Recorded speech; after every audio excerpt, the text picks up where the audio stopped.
ನಾಳೆ ಬೆಳಗ್ಗೆ 11 ಗಂಟೆ ದಿಲ್ಲಿಲಿ ಮೆಗಾ ಮೀಟಿಂಗ್. ಸಿಎಂ ಡಿಸಿಎಂ ಕುರ್ಚಿ ಕಚ್ಚಾಟಕ್ಕೆ ಬೀಳುತ್ತಾ ಬ್ರೇಕ್. ಇದು ಬದಲಾವಣೆಯು ಪುನರ್ರಚನೆಯು. ಇದುವೇ ಚದುರಂಗದ ಮೊದಲ ಸ್ಟೋರಿ. ಫೈನಲ್ ಆಟ.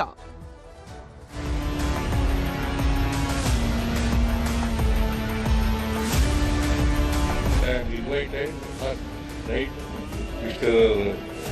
Venugopal and me. ಹೋಗ್ತೀನಿ राहुल जी बात करेंगे वो चीज़ों पे. ಮೂವತ್ತಷ್ಟೇ ಪ್ರಿಸೈಸ್ ಇಲ್ಲಿವರೆಗೆ ನಾವು ಹೇಳ್ತಿದ್ವಿ ಬೇಗ ಇತ್ಯರ್ಥ ಅಂತ ಬಂದಿದೆ. ಈಗ ನಾಳೆ 11 ಗಂಟೆಗೆ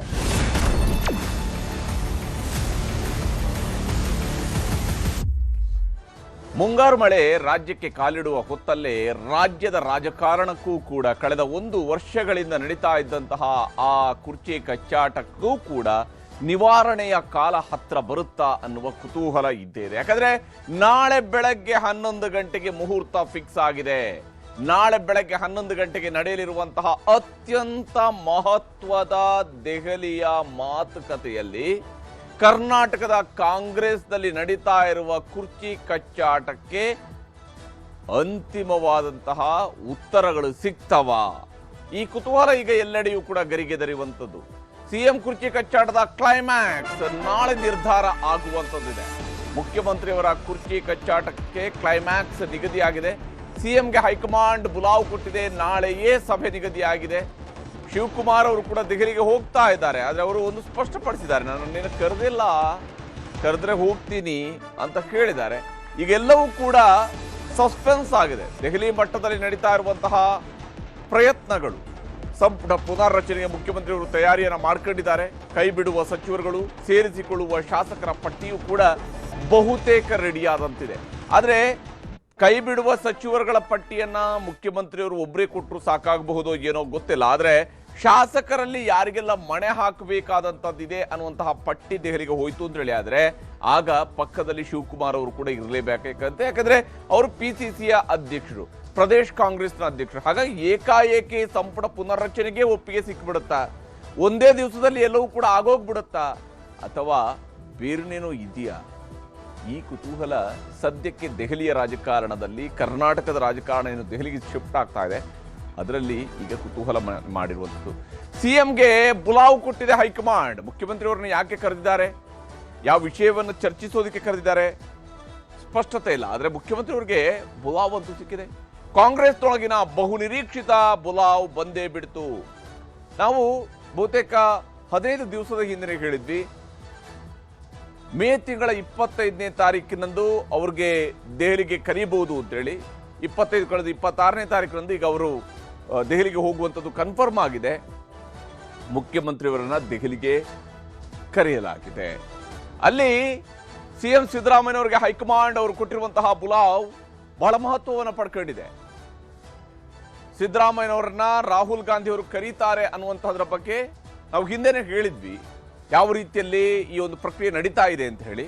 ಅದರ ಪ್ರಕಾರವಾಗಿಯೇ ಈಗ ರಾಹುಲ್ ಗಾಂಧಿ ಅವರಿಂದ ಕರೆ ಬಂದಿದೆ. ಸಂಜೆಯೇ ಮುಖ್ಯಮಂತ್ರಿ ಸಿದ್ದರಾಮಯ್ಯನವರು ದೆಹಲಿಗೆ ಹೋಗ್ತಾ ಇದ್ದಾರೆ. ನಾಳೆ ರಾಹುಲ್ ಗಾಂಧಿ ಅವರ ಜೊತೆಗೆ ಅತ್ಯಂತ ಮಹತ್ವದ ಸಭೆ, ಕರ್ನಾಟಕದ ಕಾಂಗ್ರೆಸ್ಗೆ ಸಂಬಂಧಪಟ್ಟಂತೆ, ಇದು ಬಹುತೇಕ ಸರ್ಕಾರಕ್ಕೆ ಸಂಬಂಧಪಟ್ಟಂತೆ, ಪಕ್ಷಕ್ಕಿಂತ ಹೆಚ್ಚಾಗಿ ಸರ್ಕಾರದ ವಿಚಾರಗಳ ಬಗ್ಗೆ ಚರ್ಚೆ ಆಗುತ್ತೆ ಅಂತ ನಿರೀಕ್ಷಿಸಲಾಗಿದೆ. ಯಾಕಂದ್ರೆ ಉಪಮುಖ್ಯಮಂತ್ರಿಯವರನ್ನ ಕರೆದಿಲ್ಲ. ಉಪಮುಖ್ಯಮಂತ್ರಿಯವರು ಪ್ರದೇಶ್ ಕಾಂಗ್ರೆಸ್ ಸಮಿತಿ ಅಧ್ಯಕ್ಷರು. ಹೀಗಾಗಿ ನಾಯಕತ್ವ ಬದಲಾವಣೆ ಕುತೂಹಲಕ್ಕೆ ರಾಹುಲ್ ಗಾಂಧಿ ಅವರು ಏನಾದ್ರು ತೆರೆ ಎಳಿತಾರಾ? ಅದಕ್ಕೊಂದು ಅಂತಿಮ ಮುದ್ರೆಯನ್ನು ಒತ್ತುತ್ತಾರ ರಾಹುಲ್ ಗಾಂಧಿ ಅವರು? ನಾಯಕತ್ವ ಬದಲಾವಣೆ ಈ ವಿಚಾರಗಳಿಗೆ ಸಂಬಂಧಪಟ್ಟಂತೆ ಅಂತಿಮವಾದಂತಹ ಮುದ್ರೆ ಒತ್ತುತ್ತಾರ? ಸಂಪುಟ ಪುನರ್ರಚನೆಗೆ ಒಂದು ವೇಳೆ ಮುಖ್ಯಮಂತ್ರಿ ಸಿದ್ದರಾಮಯ್ಯನವರಿಗೆ ಗ್ರೀನ್ ಸಿಗ್ನಲ್ ಸಿಕ್ತು ಅಂತ ಹೇಳಿ ಆದ್ರೆ ಸರಿ, ನೀವು ಸಂಪುಟ ಪುನರ್ರಚನೆಗೆ ತಯಾರಿಯನ್ನು ಮಾಡ್ಕೊಳ್ಳಿ, ಹೊಸದಾಗಿ ಇಂತಿಷ್ಟು ಸಚಿವರುಗಳನ್ನು ನೀವು ಸಂಪುಟಕ್ಕೆ ಸೇರಿಸಿ, ಎಷ್ಟು ಜನರನ್ನ ಸಂಪುಟದ ಕೈ ಬಿಡ್ತೀರಿ, ಈ ರೀತಿಯ ವಿಚಾರಗಳ ಚರ್ಚೆ ಆಯ್ತು ಅಂತ ಹೇಳಿದ್ರೆ ಒಂದೊಂದು ಕನ್ಫರ್ಮ್, ಸಿದ್ದರಾಮಯ್ಯನವರಿಗೆ ಮುಂದಿನ 2 ವರ್ಷಗಳ ಕಾಲ ಅವ್ರನ್ನ ಅಲುಗಾಡಿಸೋದಕ್ಕೆ ಆಗೋದಿಲ್ಲ. ಒಂದು ವೇಳೆ ಬದಲಾವಣೆ ಆಗೋದಾದ್ರೆ ಅದು ನಾಳೆಯೇ ನಿಗದಿಯಾಗುತ್ತೆ. ನಾಯಕತ್ವ ಬದಲಾವಣೆಗೆ ಓಕೆ ಅಂದ್ರೆ ಶಿವಕುಮಾರ್ ಅವರಿಗೆ ಅವಕಾಶ ತೆರೆದುಕೊಳ್ಳಬಹುದು. ಶಿವಕುಮಾರ್ ಅವರು ನಾಯಕತ್ವ ವಹಿಸಿಕೊಳ್ಳುವಂತಹ ದಿನ ಹತ್ತಿರ ಬರಬಹುದು. ಅದು ಶಿವಕುಮಾರ್ ಅವರೇ ಬರ್ತಾರಾ ಗೊತ್ತಿಲ್ಲ. ಯಾಕಂದ್ರೆ ರಾಜಕಾರಣದಲ್ಲಿ ಯಾವತ್ತೂ ಕೂಡ 1 ಕೂಡಿಸು 1 ಅಂದ್ರೆ 2 ಆಗದೇ ಇಲ್ಲ. ಅದು 3 ಆಗ್ಬೋದು, ಅದು 4 ಆಗ್ಬೋದು, ಅದು 5 ಆಗ್ಬೋದು, ಎಷ್ಟು ಬೇಕಿದ್ರೆ ಆಗ್ಬೋದು. ಹಾಗಾಗಿ ಇದು ರಾಜಕಾರಣ. ನಾಯಕತ್ವ ಬದಲಾವಣೆ ಆಗುತ್ತೆ ಅಂತೇಳಿ ಆದರೆ ಸಿದ್ದರಾಮಯ್ಯನವರ ಮನವೊಲಿಕೆ ಮೊದಲ ಹಂತದಲ್ಲಿ ನಡೀಬಹುದು, ನಂತರ ನಿರ್ಧಾರಗಳು ಬರಬಹುದು. ರಾಹುಲ್ ನಿರ್ಧಾರದ ಮೇಲೆ ಎಲ್ಲವೂ ಕೂಡ ಕುತೂಹಲವಾಗಿ ಈಗ ಉಳ್ಕೊಂಡಿರುವಂಥದ್ದು. ಯಾಕಂದ್ರೆ ರಾಹುಲ್ ಗಾಂಧಿ ಅವರು ಕಾಂಗ್ರೆಸ್ನ ಅತ್ಯಂತ ಉನ್ನತ ಮೂಲಗಳ ಪ್ರಕಾರವೂ ಕೂಡ ಯಾವುದೇ ಗುಟ್ಟುಗಳನ್ನು ಇದುವರೆಗೂ ಬಿಟ್ಟುಕೊಟ್ಟಿಲ್ಲ. ಆದರೆ ಒಂದು ವಿಚಾರದಲ್ಲಿ ಸ್ಪಷ್ಟತೆ ಸಿಗ್ತಾ ಇರುವಂಥದ್ದು, ಬಹುತೇಕ ಮುಖ್ಯಮಂತ್ರಿ ಬದಲಾವಣೆ ಆಗದೇನೆ ಮುಂದುವರಿಬಹುದು. ಮುಖ್ಯಮಂತ್ರಿಯವರ ನೇತೃತ್ವದಲ್ಲಿನೇ ಸಂಪುಟ ಪುನರ್ರಚನೆಗೆ ಒಪ್ಪಿಗೆಯನ್ನು ಕೊಡಬಹುದು ಅನ್ನುವಂಥದ್ದು ಕಾಂಗ್ರೆಸ್ನಲ್ಲಿರುವಂತಹ ಮಾಹಿತಿ. ಈ ವಿಚಾರದಲ್ಲಿ ಸಿದ್ದರಾಮಯ್ಯನವರು ದೆಹಲಿಯಿಂದ ಬಂದಿರುವ ಕರೆಯ ಬಗ್ಗೆ ಏನು ಹೇಳಿದ್ದಾರೆ ತೋರಿಸ್ತೀನಿ. I am invited to Delhi. Tomorrow there is a meeting by 11 o'clock. I don't know the subject. But I am invited. Last night, Mr. Venugopal called me and intimated me the date and meeting. ಹೀಗೆ ಸಿದ್ದರಾಮಯ್ಯನವರು ಹೇಳಿದ್ದಾರೆ, ನನಗೆ ಕರೆ ಬಂದಿದೆ, ನಿನ್ನೆ ಕರೆ ಬಂದಿದೆ, ನಾಳೆ ಅಲ್ಲಿ ಒಂದು ಮೀಟಿಂಗ್ ನಿಗದಿಯಾಗಿದೆ, ಅದರ ಸಬ್ಜೆಕ್ಟ್ ಏನು ಅಂತೇಳಿ ಗೊತ್ತಿಲ್ಲ ಅಂತೇಳಿ. ಆದರೆ ಈ ಸಬ್ಜೆಕ್ಟ್ನ ಬಗೆಗಿನ ಒಂದಿಷ್ಟು ಕುತೂಹಲವನ್ನ ಖರ್ಗೆ ಅವರು ಬಿಟ್ಟುಕೊಟ್ಟಿದ್ದಾರೆ. ಖರ್ಗೆ ಅವರ ಮಾತನ್ನು ನಿಮಗೆ ತೋರಿಸ್ತೀನಿ. नहीं वो देखिए, इसमें मैं नहीं बोल सकता, वो ठीक अलग है. राहुल जी खुद बात करेंगे वो चीज़ों पे.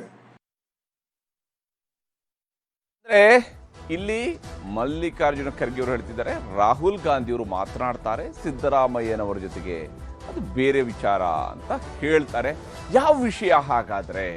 ಕರ್ನಾಟಕದ ಮುಖ್ಯಮಂತ್ರಿ ವಿಚಾರಕ್ಕೆ ಸಂಬಂಧಪಟ್ಟಂತ ಅಥವಾ ಸಂಪುಟದ ಪುನರ್ರಚನೆ ವಿಚಾರಕ್ಕೆ ಸಂಬಂಧಪಟ್ಟಂತದ ಈ ಕುತೂಹಲ ಇಲ್ಲಿ ಇರುವಂಥದ್ದು.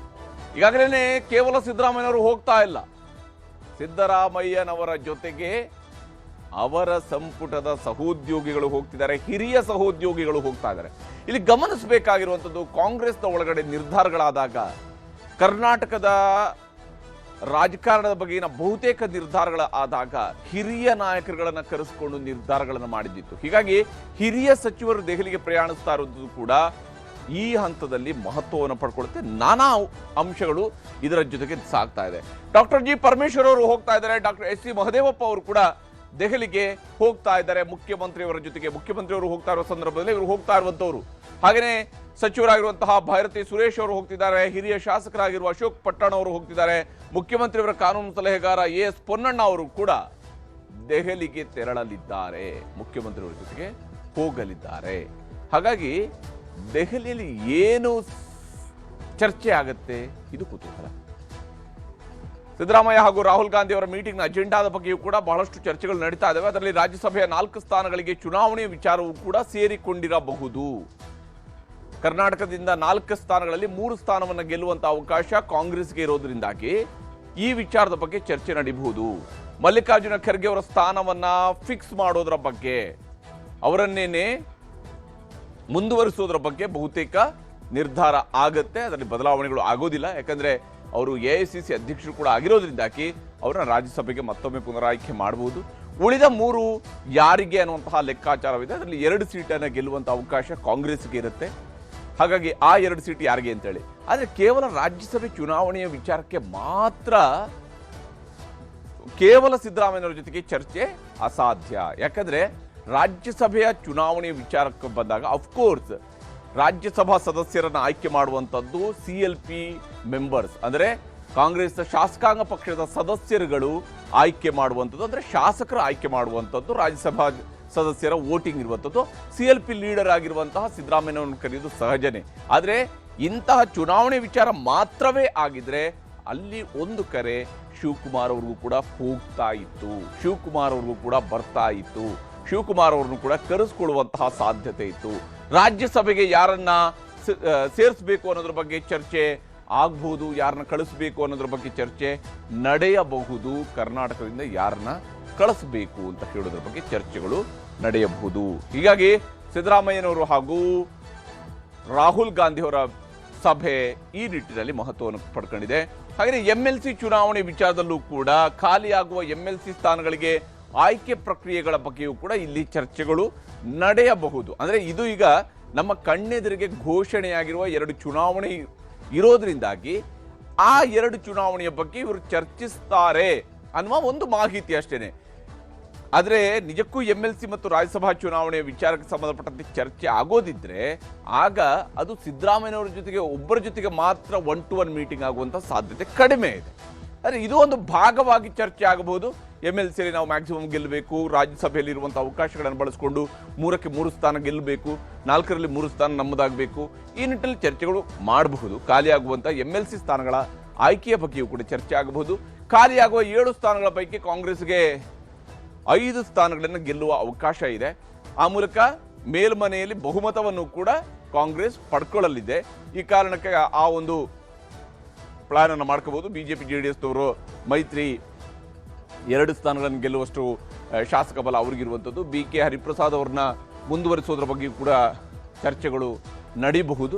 BK ಹರಿಪ್ರಸಾದ್ ಅವ್ರನ್ನ 2ನೇ ಅವಧಿಗೆ MLC ಆಗಿ ಮುಂದುವರಿಸೋದ್ರ ಬಗ್ಗೆ, ರಾಜ್ಯದಲ್ಲಿನ SIR ಪ್ರಕ್ರಿಯೆಗಳ ಬಗ್ಗೆಯೂ ಕೂಡ ವಿಶೇಷವಾಗಿ ಚರ್ಚೆ ಆಗಬಹುದು. ಯಾಕಂದರೆ SIR ವಿಚಾರವನ್ನ ರಾಹುಲ್ ಗಾಂಧಿ ಅವರು ಕೂಡ ಅತ್ಯಂತ ಗಂಭೀರವಾಗಿ ತೆಗೆದುಕೊಂಡಿದ್ದಾರೆ. ಈ ವಿಚಾರದ ಬಗ್ಗೆ SIR ಬಗ್ಗೆ ಆದರೆ ಹೆಚ್ಚಿನ ಚರ್ಚೆಗಳು ಸಿದ್ದರಾಮಯ್ಯನವರ ಜೊತೆಗೇ ನಡೆಸ್ತಾರೆ. ಯಾಕಂದರೆ ಅಲ್ಲಿ ಮುಖ್ಯಮಂತ್ರಿಯವರಾಗಿ ಅವರ ಒಂದು ನಿರ್ಧಾರಗಳು ಕೂಡ ಬಹಳ ಮುಖ್ಯ ಆಗುತ್ತೆ SIR ಬಗ್ಗೆ. ಹಾಗಾಗಿ ಸಿದ್ದರಾಮಯ್ಯನವರ ಜೊತೆಗೆ SIR ವಿಚಾರದಲ್ಲೂ ಕೂಡ ಚರ್ಚೆ ನಡೆಸಬಹುದು. ಇನ್ನು ಆಯೋಗದ ಕೆಲಸದ ಮೇಲೆ ಸರ್ಕಾರದ ನಿಗಾ ಇಡುವಂತಹ ವಿಚಾರದಲ್ಲಿ ಅಂದರೆ ಯಾವ ರೀತಿಯಾಗಿ SIR ಪ್ರಕ್ರಿಯೆ ನಡೆಯುತ್ತೆ ಅನ್ನೋದ್ರ ಬಗ್ಗೆಯೂ ಕೂಡ ಚರ್ಚೆಗಳಾಗಬಹುದು. ಅಧಿಕೃತ ಮತಗಳ ಡಿಲೀಟ್ ಬಗ್ಗೆ ಜನಾಂದೋಲನವನ್ನು ರೂಪಿಸುವುದರ ಬಗ್ಗೆಯೂ ಕೂಡ ಚರ್ಚೆಗಳು ನಡೀಬಹುದು. ಕಾಂಗ್ರೆಸ್ ನಡೆ ಮತ ರಕ್ಷಣೆಯ ಕಡೆ ಅನ್ನುವಂಥದ್ರ ಬಗ್ಗೆ ಆ ಒಂದು ಘೋಷಣೆ ಅಡಿಯಲ್ಲಿ ಹೋರಾಟ ರೂಪಿಸುವಂಥದ್ದಕ್ಕೆ ಚರ್ಚೆಗಳನ್ನು ಮಾಡಿಸ್ಬೋದು. ಆದರೆ ಇದು ಒಂದು ಭಾಗ. ಆದರೆ ನಾನು ಆವಾಗಲೇ ಹೇಳಿದಾಗ ಈ ಎಲ್ಲ ವಿಚಾರಗಳು ಚರ್ಚೆ ಆಗಬೇಕಂದ್ರೆ ಅಲ್ಲಿ ಶಿವಕುಮಾರ್ ಅವರು ಕೂಡ ಇರಬೇಕಾಗುತ್ತೆ. ಯಾಕಂದರೆ ಶಿವಕುಮಾರ್ ಪ್ರದೇಶ್ ಕಾಂಗ್ರೆಸ್ನ ಅಧ್ಯಕ್ಷರು. ಆದರೆ ಇಲ್ಲಿ ಮುಖ್ಯಮಂತ್ರಿಯವರ ಜೊತೆಗೆ 1-to-1 ಮೀಟಿಂಗಲ್ಲಿ ಬಹುತೇಕ CM ಕುರ್ಚಿ ಫೈಟ್ನ ಬಗ್ಗೆ ಚರ್ಚೆ ಆಗಬಹುದು. ಈ ವಿಚಾರದಲ್ಲಿ ರಾಹುಲ್ ಗಾಂಧಿ ಅವರ ಮನಸ್ಸಿನಲ್ಲಿ ಏನಿದೆ, ಅವರ ಐಡಿಯಾ ಏನಿದೆ ಅನ್ನುವಂಥದ್ದು ಗೊತ್ತಾಗಬೇಕು. ಹೆಚ್ಚುವರಿ DCMಗಳ ನೇಮಕ ಸಾಧ್ಯತೆಯ ಅವಕಾಶಗಳ ಬಗ್ಗೆಯೂ ಕೂಡ ಚರ್ಚೆ ಆಗಬಹುದು. ಯಾಕಂದರೆ ಮುಖ್ಯಮಂತ್ರಿ ಬದಲಾವಣೆ ಆಗಿಲ್ಲ ಅಂತೇಳಿ ಆದರೆ ಶಿವಕುಮಾರ್ ಅವ್ರನ್ನ KPCC ಅಧ್ಯಕ್ಷ ಸ್ಥಾನದಲ್ಲೇ ಮುಂದುವರಿಸಿಕೊಂಡು ಒಬ್ಬರೇ ಉಪಮುಖ್ಯಮಂತ್ರಿ ಬದಲಿಗೆ ಇನ್ನೊಂದಿಷ್ಟು ಜನರು ಉಪಮುಖ್ಯಮಂತ್ರಿ ಮಾಡಬಹುದು. ಸಂಪುಟ ಪುನರ್ರಚನೆಗೆ ಒಪ್ಪಿಗೆಯನ್ನು ಕೊಡಬಹುದು. ಸಂಪುಟ ಪುನರ್ರಚನೆಗೆ ಸಂಬಂಧಪಟ್ಟಂತ ಪ್ರಾಥಮಿಕವಾದಂಥ ಚರ್ಚೆ ಆಗಬಹುದು. ಪುನರ್ರಚನೆಗೆ ಮತ್ತೆ ಸಮಯ ತೆಗೆದುಕೊಳ್ಬಹುದು. ಆದರೆ ಪುನರ್ರಚನೆಯ ವಿಚಾರಗಳ ಬಗ್ಗೆ ಚರ್ಚೆ ಮಾಡಬಹುದು. KPCC ಅಧ್ಯಕ್ಷರ ಬದಲಾವಣೆಯ ಸಾಧ್ಯತೆಗಳ ಬಗ್ಗೆಯೂ ಕೂಡ ಚರ್ಚಿಸಬಹುದು. ಒಂದು ವೇಳೆ ಶಿವಕುಮಾರ್ ಅವರನ್ನ ಬದಲಾವಣೆ ಮಾಡದಿದ್ರೆ ಏನು ಆಯ್ಕೆಗಳಿದ್ದಾವೆ, ಶಿವಕುಮಾರ್ ಅವರಿಗೆ ಯಾವ ರೀತಿಯಾದಂತಹ DK ಶಿವಕುಮಾರ್ ಅವರಿಗೆ ಯಾವ ಸ್ಥಾನಮಾನ ಕೊಡಬೇಕು, ಈ ವಿಚಾರದ ಬಗ್ಗೆ ಚರ್ಚೆಗಳು ನಡೀಬಹುದು. ಪಕ್ಷದೊಳಗಿನ ವಿದ್ಯಮಾನಗಳ ಬಗ್ಗೆಯೂ ಕೂಡ ವಿಶೇಷವಾಗಿ ಶಾಸಕರ ಮಾತುಗಳಿದಾವಲ್ಲ, ಬಹಿರಂಗ ಹೇಳಿಕೆಗಳಿದಾವಲ್ಲ, ಅದು ರಾಹುಲ್ ಗಾಂಧಿ ಅವರ ಕಿವಿಗೂ ಕೂಡ ಮುಟ್ಟಿರುವಂತಹ ಸಂಗತಿನೇ. ಶಾಸಕಾಂಗ ಪಕ್ಷದ ನಾಯಕರಾಗಿ ನೀವು ಹೇಗೆ ಶಾಸಕರನ್ನ ಕಂಟ್ರೋಲ್ ಮಾಡ್ತಾ ಇದ್ದೀರಿ ಅನ್ನೋದು ಕೂಡ ಮುಖ್ಯ ಆಗುತ್ತೆ. ಸಚಿವರುಗಳ ಕಾರ್ಯವೈಖರಿ ಬಗ್ಗೆಯೂ ಕೂಡ ರಾಹುಲ್ ಗಾಂಧಿ ಅವರು ಒಂದಿಷ್ಟು ವಿವರಣೆಯನ್ನ ಮುಖ್ಯಮಂತ್ರಿಯವರಿಂದ ಪಡ್ಕೊಳ್ಬಹುದು. ಸಂಪುಟ ಪುನರ್ರಚನೆಯ ಬಗ್ಗೆ ಚರ್ಚೆಗಳು ನಡೆದಾಗ ಸಚಿವರ ವಿರುದ್ಧದ ಭ್ರಷ್ಟಾಚಾರ ಆರೋಪಗಳು, ಇಂತಹ ವಿಷಯಗಳಲ್ಲಿ ಏನು ನಿರ್ಧಾರಗಳನ್ನು ಕೈಗೊಳ್ಳಬೇಕು, ಸರ್ಕಾರದ ಕಾರ್ಯವೈಖರಿ ಇದು ಹೇಗೆ ಜನಪರವಾಗಿ ಜನಾನುರಾಗಿಯಾಗಿ ಜನಪ್ರಿಯತೆಯನ್ನು ಗಳಿಸ್ಕೊಳ್ಬೇಕು, ಗ್ಯಾರಂಟಿಗಳ ಯಶಸ್ಸು ಮತ್ತು ಪರಿಷ್ಕರಣೆ ಇದು ಹೇಗಾಗುತ್ತೆ, ಯಾವ ಸ್ವರೂಪದಲ್ಲಾಗುತ್ತೆ, GBA ಸ್ಥಳೀಯ ಸಂಸ್ಥೆಗಳ ಚುನಾವಣೆ ಅದಕ್ಕೆ ಬೇಕಾದಂತಹ ತಯಾರಿ, ಪಕ್ಷ ಅಧಿಕಾರಕ್ಕೆ ಮತ್ತೊಮ್ಮೆ ಬರೋದಕ್ಕಿರುವಂತಹ ಅವಕಾಶಗಳ ಸದ್ಬಳಕೆ, ಈ ಎಲ್ಲ ವಿಷಯಗಳ ಬಗ್ಗೆ ರಾಹುಲ್ ಗಾಂಧಿ ಹಾಗೂ ಸಿದ್ದರಾಮಯ್ಯನವರ ಬಗ್ಗೆ ನಡುವೆ ಅಂದರೆ ಈ ಅಜೆಂಡಾ ಏನಿದೆ ಇವೆಲ್ಲವೂ ಕೂಡ ನೇರವಾಗಿ ಸಿದ್ದರಾಮಯ್ಯನವ್ರ ಜೊತೆ ಮಾತ್ರನೇ ಚರ್ಚಿಸಬಹುದಾಗಿರುವಂಥ ಅಜೆಂಡಾವೂ ಕೂಡ ಆಗಿದೆ. ಹಾಗೆಯೇ ಶಿವಕುಮಾರ್ ಅವರು ಕೂಡ ದೆಹಲಿಗೆ ಹೋಗ್ತಾ ಇದ್ದಾರೆ. CMಗೆ ಬುಲಾವ್ ಬರ್ತಾ ಇದ್ದಂತೆ DK ಶಿ ಕೂಡ ಇಂದೇ ದೆಹಲಿಗೆ ತೆರಳುತ್ತಾ ಇದ್ದಾರೆ. CM ಭೇಟಿ ಆಗ್ತಾ ಇದ್ದಂತೆ ವರಿಷ್ಠರ ಭೇಟಿಗೆ ಶಿವಕುಮಾರ್ ಅವರು ಕೂಡ ಪ್ರಯತ್ನವನ್ನು ಮಾಡ್ತಾ ಇದ್ದಾರೆ. ಬೆಂಗಳೂರಿನ ನಾಗರಬಾವಿಯಲ್ಲಿ ಅಜ್ಜಯ್ಯನ ದರ್ಶನವನ್ನು ಈಗಾಗಲೇ DK ಶಿವಕುಮಾರ್ ಅವರು ಪಡ್ಕೊಂಡಿದ್ದಾರೆ. ಯಾವುದೇ ರೀತಿಯಂತಹ ಸವಾಲುಗಳಿದ್ದಾಗಲೂ ಕೂಡ ದೇವರ ಮೊರೆ ಹೋಗುವಂಥದ್ದು ಶಿವಕುಮಾರ್ ಅವರ ನಂಬಿಕೆ. ಇನ್ನು ನಿನ್ನೆ ರಾತ್ರಿ ತಮ್ಮ DK ಸುರೇಶ್ ಅವರ ಜೊತೆಗೆ ಸುದೀರ್ಘವಾದಂತಹ ಸಮಾಲೋಚನೆಯನ್ನ DK ಶಿವಕುಮಾರ್ ಅವರು ಮಾಡಿದ್ದಾರೆ. CM ಪಟ್ಟ, ಪುನರ್ರಚನೆ, ಸ್ಥಾನಮಾನಗಳ ಬಗ್ಗೆಯೂ ಕೂಡ ಚರ್ಚೆಗಳು ನಡೆದಿದ್ದಾವೆ. ಸಿದ್ದರಾಮಯ್ಯನವರಿಗೆ ಕರೆ ಬರ್ತಾ ಇದ್ದಂತೆ ಅಣ್ತಮ್ಮ ನಿನ್ನೆ ಮಾತುಕತೆ ನಡೆಸಿರುವಂಥದ್ದು ಮಹತ್ವದ್ದಿದೆ. ಹೈಕಮಾಂಡ್ ನಿರ್ಧಾರಗಳನ್ನು ಒಪ್ಪಬೇಕಾ ಬೇಡವಾ, ಏನು ಮಾಡಬಹುದು, ಏನೆಲ್ಲ ಆಯ್ಕೆಗಳಿದ್ದಾವೆ, ಇದರ ಬಗ್ಗೆ ಚರ್ಚೆ. ರಾಹುಲ್ ಸಭೆಯ ವೇಳೆ ಏನೆಲ್ಲ ಹೇಳಬೇಕು ಅನ್ನೋದ್ರ ಬಗ್ಗೆನ ತಯಾರಿಯನ್ನು ಕೂಡ ಶಿವಕುಮಾರ್ ಅವರು ಮಾಡ್ಕೊಳ್ತಾರೆ. ಯಾಕಂದರೆ ಅವ್ರಿಗೂ ಕೂಡ ಮುಖ್ಯಮಂತ್ರಿ ಆಗಬೇಕು ಅನ್ನುವಂಥ ಆಸ್ಪಿರೇಷನ್ಸ್ ಮಾತ್ರ ಇರೋದಲ್ಲ, ಅವರು ಅಧಿಕಾರಕ್ಕೆ ತಂದಿದ್ದಾರೆ ಕಾಂಗ್ರೆಸ್ಸನ್ನು. ಇದು ಅವ್ರಿಗಿರುವಂಥ ಅವಕಾಶವೂ ಕೂಡ ಹೌದು. ಶಿವಕುಮಾರ್ ಅವರು ಈ ವಿಚಾರದಲ್ಲಿ ಏನು ಹೇಳಿದ್ದಾರೆ ಅಂತ ತೋರಿಸ್ತೀನಿ.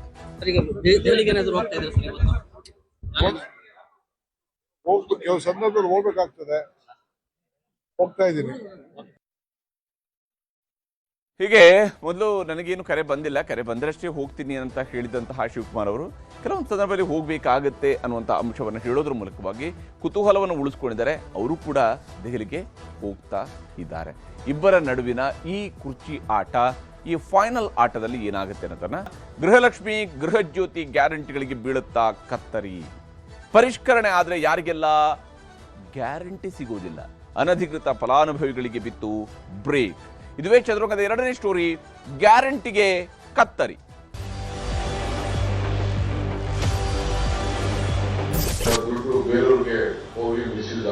ಪರಿಷ್ಕರಣೆ ಮಾಡೋದಕ್ಕೆ ಈ ಕೆಲಸ ಮಾಡ್ತೀವಿ.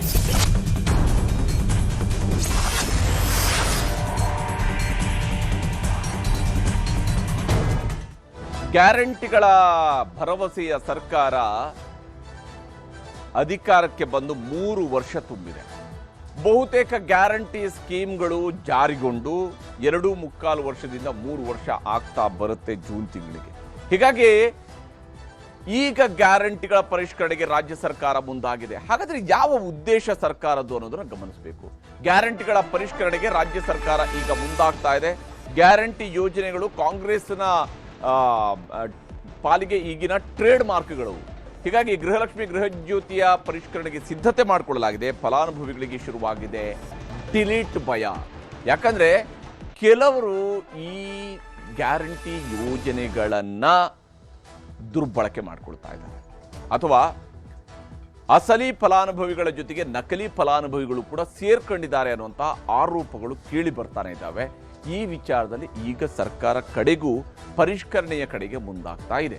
ಗ್ಯಾರಂಟಿಗಳ ಪರಿಷ್ಕರಣೆ ಸರ್ಕಾರ 55,000 ಕೋಟಿಯನ್ನು ಖರ್ಚು ಮಾಡ್ತಾ ಇದೀವಿ ಅಂತ ಹೇಳ್ತಿದ್ದಾರೆ. ಆದರೆ ಈಗ ಸಾಧನಾ ಸಮಾವೇಶದ ಬಳಿಕ ವರಸೆಯನ್ನು ರಾಜ್ಯ ಸರ್ಕಾರ ಬದಲಿಸಿದೆ. ಮುಖ್ಯಮಂತ್ರಿ ಅವರು ಹೇಳಿದ್ದಾರೆ ಗ್ಯಾರಂಟಿಗಳನ್ನು ನಿಲ್ಲಿಸೋದಿಲ್ಲ ಅಂತ ಹೇಳಿದ್ದಾರೆ. ಗ್ಯಾರಂಟಿಗಳನ್ನು ನಿಲ್ಲಿಸದೇನೆ ಹಾಗಾದ್ರೆ ಏನು ಮಾಡ್ತಾರೆ? SIR ಸಭೆಯಲ್ಲಿ 2 ಗ್ಯಾರಂಟಿಗಳ ಪರಿಷ್ಕರಣೆಯ ಬಗ್ಗೆಯೂ ಕೂಡ ಚರ್ಚೆಗಳು ನಡೆದಿದ್ದಾವೆ. ಹೇಗಿದ್ರೂ ಕಾರ್ಯಕರ್ತರು ಈಗ ಮನೆ ಮನೆಗಳಿಗೆ ಹೋಗ್ತಿದ್ದಾರೆ. ಈ ಹಂತದಲ್ಲಿನೇ ಇದನ್ನೇ ಬಳಕೆ ಮಾಡ್ಕೊಂಡಿನೇ, SIR ವಿಚಾರದ ಸಂದರ್ಭದಲ್ಲಿ ಬಳಕೆ ಮಾಡ್ಕೊಂಡಿನೇ ನಾವು ಗ್ಯಾರಂಟಿಗಳ ಪರಿಷ್ಕರಣೆಯನ್ನು ಕೂಡ ಮಾಡಬಹುದಾ? ಗ್ಯಾರಂಟಿ ಸ್ಕೀಮ್ಗಳಲ್ಲಿ ಯಾರಿಗೆ ಅನಗತ್ಯವಾಗಿ ತಲುಪ್ತಾ ಇದೆ, ಯಾರಿಗೆಲ್ಲ ಅನಗತ್ಯವಾಗಿ ಗ್ಯಾರಂಟಿ ಯೋಜನೆಗಳು ತಲುಪ್ತಾ ಇದ್ದಾವೆ, ಅವರನ್ನ ಪತ್ತೆ ಹಚ್ಚೋದಿಕ್ಕೆ ಹೋಗ್ತಾರಂತೆ. SIRಗೆ ಸಂಬಂಧಪಟ್ಟಂತಹ ಸಭೆಯಲ್ಲಿ ಈ ಬಗ್ಗೆ ಚರ್ಚಿಸಿದ್ದಾರೆ. ಗೃಹಲಕ್ಷ್ಮಿ ಗೃಹಜ್ಯೋತಿ ಸ್ಕೀಮ್ಗಳ ಫಲಾನುಭವಿಗಳ ಪರಿಷ್ಕರಣೆ ಈಗ ಸರ್ಕಾರದ ಕಣ್ಣ ಮುಂದಿರುವಂತಹ ತುರ್ತು ವಿಚಾರ. ಅವರು ತುರ್ತಾಗಿ ಈಗ ಪರಿಶೀಲನೆಗೆ ಹೊರಟಿರುವಂಥದ್ದು ಇದಕ್ಕೆ. ಇನ್ನು CM DCM ಸಮ್ಮುಖದಲ್ಲೇ ಮಹತ್ವದ ನಿರ್ಣಯವನ್ನ ಈ ಬಗ್ಗೆ ಕೈಗೊಳ್ಳಲಾಗಿದೆ. ಇದು ಮುಖ್ಯಮಂತ್ರಿಯವರಿಗೆ ಗೊತ್ತಿಲ್ಲದೆ ತೆಗೆದುಕೊಂಡ ತೀರ್ಮಾನ ಅಲ್ಲ. ಕಾಂಗ್ರೆಸ್ನಲ್ಲಿ CM ಹಾಗೂ DCM ಇಬ್ಬರಿಗೂ ಕೂಡ ಗೊತ್ತಿದ್ದೇನೆ ಈ ನಿರ್ಣಯಕ್ಕೆ ಬರಲಾಗಿದೆ ಗ್ಯಾರಂಟಿಗಳ ಪರಿಷ್ಕರಣೆಯ ಬಗ್ಗೆ. ಹೇಗೆ, ಯಾವ ಕಾರಣಕ್ಕಾಗಿ ಮತ್ತು ಹೇಗೆ, ಇದು ಬಹಳ ಮುಖ್ಯವಾಗಿರುವಂತಹ ಪ್ರಶ್ನೆ. ಒಂದು, ಮೃತಪಟ್ಟವರ ಹೆಸರಲ್ಲೂ ಗೃಹಲಕ್ಷ್ಮಿ ಹಣ ಹೋಗ್ತಾ ಇದೆ. ನೋಡಿ, ಇದು ಸಾಮಾನ್ಯ ಜನ ಅಂದ್ಕೊಳ್ಬೇಕಾಗಿರುವಂಥದ್ದು. ತಮಗೆ ಸರ್ಕಾರದಿಂದ ಬರುವಂತಹ ಹಣ ಅದು ಕರೆಕ್ಟ್ ಆಗಿರುವಂತಹ ವ್ಯಕ್ತಿಗಳಿಗೆ ಮಾತ್ರ ಬರಬೇಕೆ ಹೊರತು ಮೃತಪಟ್ಟಾಗ ಅದನ್ನು ನಿಲ್ಲಿಸಬೇಕು ಅನ್ನೋದ್ರ ಬಗ್ಗೆ ಯೋಚನೆ ಮಾಡಬೇಕು. ಆದರೆ ಮೃತಪಟ್ಟವರ ಹೆಸರಲ್ಲೂ ಕೂಡ ಹಣ ಹೋಗ್ತಾ ಇದೆ, ಬರ್ತಾ ಇದೆ. ಇನ್ನು ಒಂದೇ ಮನೆಯಲ್ಲಿ ಇಬ್ಬಿಬ್ಬರಿಗೆ ಗೃಹಲಕ್ಷ್ಮಿ ಹಣ ಬರ್ತಾ ಇದೆ. ಗೃಹಲಕ್ಷ್ಮಿ ಯೋಜನೆಗೆ ಬೇಕಾಗಿ ಮನೆ ಯಜಮಾನಿಯರು ಇಬ್ಬರಿಬ್ಬರಾಗಿದ್ದಾರೆ. ಅಂದರೆ 2 ರೇಷನ್ ಕಾರ್ಡ್ಗಳನ್ನು ಒಂದೇ ಮನೆಯಲ್ಲಿ ಇದ್ಕೊಂಡು ಮಾಡ್ತಾ ಇರ್ತಾರೆ. ಇಂಥವ್ರಿಗೆ ಇರುವಂತಹ ಗೃಹಲಕ್ಷ್ಮಿ ಹೊರಟು ಹೋಗುತ್ತೆ. ಯಾಕಂದರೆ ಇಬ್ಬರಿಗೆ ಕೊಡೋದಕ್ಕೆ ಅವಕಾಶ ಇಲ್ಲ. ಮನೆಗೆ ಒಬ್ಬರೇ ಯಜಮಾನಿ ಇರ್ತಾರೆ, ಆ ಒಬ್ಬರು ಯಜಮಾನಿಗೆ ಮಾತ್ರ ಕೊಡಬೇಕು. ಆದಾಯ ತೆರಿಗೆ ಕಟ್ಟುತ್ತಿರುವವರಿಗೂ ಕೂಡ ಇದರ ಲಾಭಗಳಾಗ್ತಾ ಇದ್ದಾವೆ. ಆದಾಯ ತೆರಿಗೆ ಕಟ್ತಾ ಇರುವಂಥವರು ಕೂಡ ಅವರು ಕೂಡ ಈಗಾಗಲೇ ಗೃಹಜ್ಯೋತಿ ಅಥವಾ ಗೃಹಲಕ್ಷ್ಮಿ ಯೋಜನೆಗಳನ್ನ ಪಡ್ಕೊಳ್ತಾ ಇದ್ದಾರೆ. ಗೃಹಜ್ಯೋತಿ ಗೃಹಲಕ್ಷ್ಮಿ ಯೋಜನೆಗಳ ಪಡ್ಕೊಳ್ತಾ ಇದ್ದಾರೆ. ಹೀಗಾಗಿ ಅಂಥವ್ರುಗಳನ್ನ ಕೈಗುಪ್ಪಿಡುವಂಥದ್ದು, ಸತ್ತವರ ಹೆಸರಿಗೂ ಕೂಡ ಹಣ ಸಂದಾಯ ಆಗ್ತಾ ಇರುವಂತಹ ಪ್ರಕ್ರಿಯೆ ಏನಿದೆ ಅವುಗಳನ್ನು ಸ್ಟಾಪ್ ಮಾಡಿಸುವಂಥದ್ದು, ಇದು ಬಹಳ ಮುಖ್ಯವಾಗಿ ಆಗಲೇಬೇಕಾಗತ್ತೆ. ಈ ರೀತಿಯಾದಂತಹ ಪರಿಷ್ಕರಣೆಯನ್ನು ಮಾಡಲೇಬೇಕು, ಕಾಲದಿಂದ ಕಾಲಕ್ಕೆ ಮಾಡಬೇಕು. ಮಿಸ್ಯೂಸ್ ಆಗಬಾರ್ದು. ಸರ್ಕಾರದ ಹಣವೇ ಆದರೂ ಕೂಡ ಅದು ಅಂತಿಮವಾಗಿ ತೆರಿಗೆದಾರರ ಹಣವೇ ಹೊರತು ಯಾರು ಅವರ ಪಾಕೆಟ್ನಿಂದ ಕೊಡೋದಿಲ್ಲ. ತೆರಿಗೆದಾರರ ಹಣ. ಸರ್ಕಾರ ಈ ಯೋಜನೆಯನ್ನು ಕೊಡುವಾಗ ಅದು ಸರಿಯಾಗಿ ಹೋಗಬೇಕು, ಸರಿಯಾದ ಫಲಾನುಭವಿಗಳಿಗೆ ಮಾತ್ರ ಹೋಗಬೇಕು. GST ಪಾವತಿದಾರರಿಗೂ ಕೂಡ ಈಗಾಗಲೇ ಹಣ ಹೋಗ್ತಾ ಇದೆ. ಆದರೆ GST ಪಾವತಿದಾರರಿಗೂ ಕೂಡ ಹಣ ಹೋಗ್ತಾ ಇರುವ ಸಂದರ್ಭದಲ್ಲಿ ಒಂದು ಅಂಶವನ್ನು ಸರ್ಕಾರವೂ ಕೂಡ ಗಮನಿಸಬೇಕು.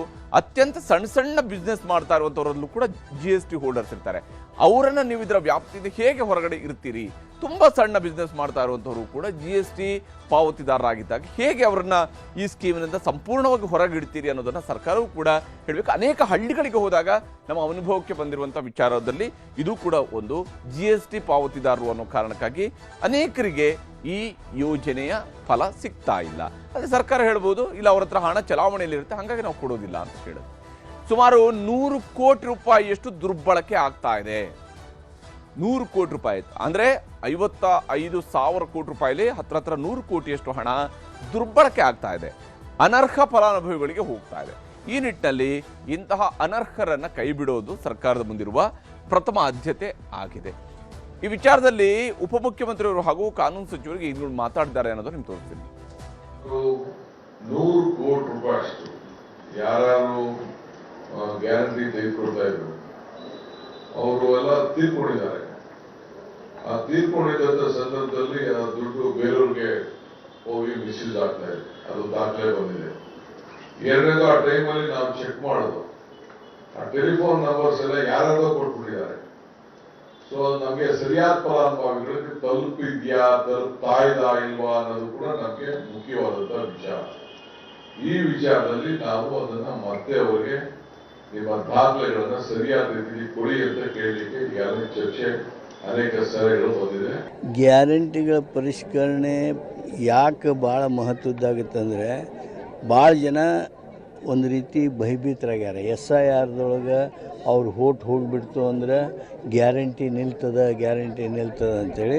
ಹಾಗಾಗಿ ಯಾರು ಗ್ಯಾರಂಟಿಗಳನ್ನು ಸರಿಯಾಗಿ ಮಾಡಿದವರು ಅದಾರಲ್ಲ, ಕೆಲವರು ಗ್ಯಾರಂಟಿ GST ಕಾರಣಕ್ಕೆ ನಿಂತಿತ್ತು ಅಂದರೆ ಆ GST ಇಲ್ಲ ಅಂಥೇಳಿ ಅವ್ರೇನು ಸರ್ಟಿಫಿಕೇಟ್ ತಂದು ಕೊಡ್ತಾರೆ.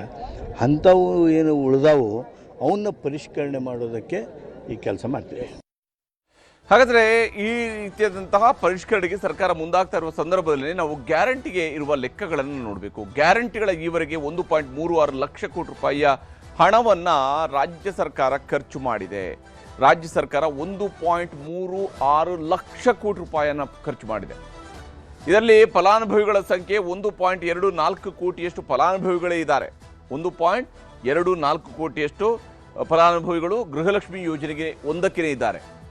ಇದರಲ್ಲಿ 69,783 ಕೋಟಿ ರೂಪಾಯಿಗಳನ್ನು ಕಳೆದ 3 ವರ್ಷಗಳಲ್ಲಿ ರಾಜ್ಯ ಸರ್ಕಾರ ಖರ್ಚು ಮಾಡಿದೆ. 69,783 ಕೋಟಿ ರೂಪಾಯಿನ 1.24 ಕೋಟಿ ಫಲಾನುಭವಿಗಳಿಗೆ ರಾಜ್ಯ ಸರ್ಕಾರ ತಲುಪಿಸಿದೆ.